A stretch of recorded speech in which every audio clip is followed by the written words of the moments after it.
Hello citizen, তোমরা এখন কান দিচ্ছ টিপিজি এক্সক্লুসিভ অডিও সিরিজে। আর আমি তোমাদেরই হোস্ট, তোমাদেরই শাকিল দা। আজ আমরা এসেছি টিপিজি এক্সক্লুসিভ অডিও সিরিজের এপিসোড নাম্বার 2 নিয়ে। পড়াশোনাটা আর হবে না কঠিন, কারণ তোমরা শুনছো টিপিজি এক্সক্লুসিভ অডিও সিরিজ।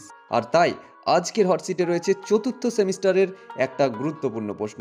তাহলে শুনে ফেলা যাক আজকের প্রশ্ন হচ্ছে, আদর্শবাদ এবং বাস্তববাদের মধ্যে পার্থক্য লেখো। উত্তর শুরু করার আগে তোমাদেরকে একটা ছোট্ট টিপস দিয়ে রাখি। ধরো পরীক্ষাতে আদর্শবাদের বৈশিষ্ট্য আসলো, তবে এই পার্থক্যের মধ্যে থেকে আদর্শবাদের অংশটুকু লিখে দিলেই হবে। আবার যদি বাস্তববাদের বৈশিষ্ট্য আসে, তবে এই পার্থক্য থেকেই বাস্তববাদের অংশটুকু লিখে দিলেই হবে। হ্যাঁ, পয়েন্টগুলো একটু পরিবর্তন করে নিতে পারো, যাতে উত্তরটা আরও সুন্দর হয়। তো এবার মনোযোগ দাও, কারণ এবারই আসছে উত্তরটা। প্রথমেই মূল ভিত্তির দিক থেকে পার্থক্য।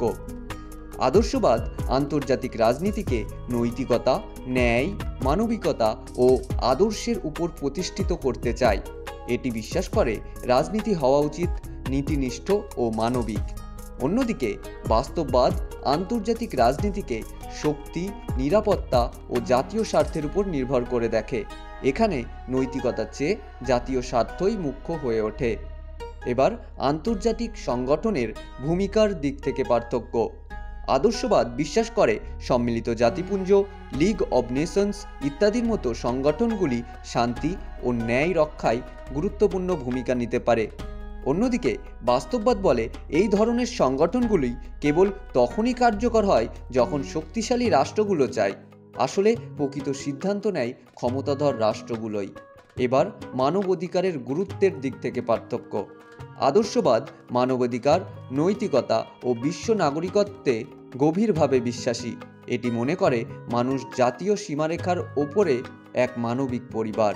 অন্যদিকে বাস্তববাদ মানবাধিকারের চেয়ে জাতীয় স্বার্থ ও নিরাপত্তাকে অগ্রাধিকার দেয়। তারা মনে করেন মানবাধিকার তখনই রক্ষা পায় যখন তা রাষ্ট্রের স্বার্থের সঙ্গে মেলে। এবার যুদ্ধ সম্পর্কে দৃষ্টিভঙ্গিগত দিক থেকে পার্থক্য। আদর্শবাদ মনে করে যুদ্ধ মানবতার পরাজয়, তাই এটিকে এড়িয়ে চলা উচিত এবং সমস্যার সমাধান আলোচনার মাধ্যমে, কূটনীতির মাধ্যমে হওয়া উচিত। অন্যদিকে বাস্তববাদ যুদ্ধকে রাজনীতির অবিচ্ছেদ্য অংশ বলে মনে করে। তাদের মতে প্রয়োজন পড়লে জাতীয় স্বার্থ রক্ষায় যুদ্ধকে অপরিহার্য করা যেতে পারে। এবার মানব প্রকৃতি সম্পর্কে ধারণার দিক থেকে পার্থক্য। আদর্শবাদ মনে করে মানুষ স্বভাবত নৈতিক, যুক্তিবাদী ও শান্তিপ্রিয়। মানুষ যুক্তি ও নৈতিকতার দ্বারা পরিচালিত হলে সমাজ ও রাষ্ট্র উভয় ক্ষেত্রেই শান্তি ও নিরাপত্তা এর সৃষ্টি হবে। অন্যদিকে বাস্তববাদ মনে করে মানুষ মূলত স্বার্থপর, ভয়প্রবণ ও ক্ষমতার লোভী। তাই আন্তর্জাতিক সম্পর্কেও রাষ্ট্রগুলো নিজেদের স্বার্থ ও নিরাপত্তা রক্ষার জন্যই কাজ করে। এবার নীতি ও কৌশলগত দিক থেকে পার্থক্য। আদর্শবাদ বিশ্বাস করে আন্তর্জাতিক আইন, শিক্ষা, কূটনীতি ও আন্তর্জাতিক সংগঠনের মাধ্যমে শান্তি রক্ষা সম্ভব। অন্যদিকে বাস্তববাদ মনে করে শক্তির ভারসাম্য বজায় রাখা, সামরিক ক্ষমতা বৃদ্ধি ও কৌশলগত জোট গঠনই নিরাপত্তার মূল উপায়। এবার আন্তর্জাতিক সম্পর্কের চরিত্রের দিক থেকে পার্থক্য। আদর্শবাদের মতে রাষ্ট্রগুলির মধ্যে সহযোগিতা, পারস্পরিক বিশ্বাস ও শান্তিপূর্ণ সহাবস্থান সম্ভব। আর সবাই যদি নৈতিক মূল্যবোধ মেনে চলে, তবে যুদ্ধ পর্যন্ত এড়ানো সম্ভব।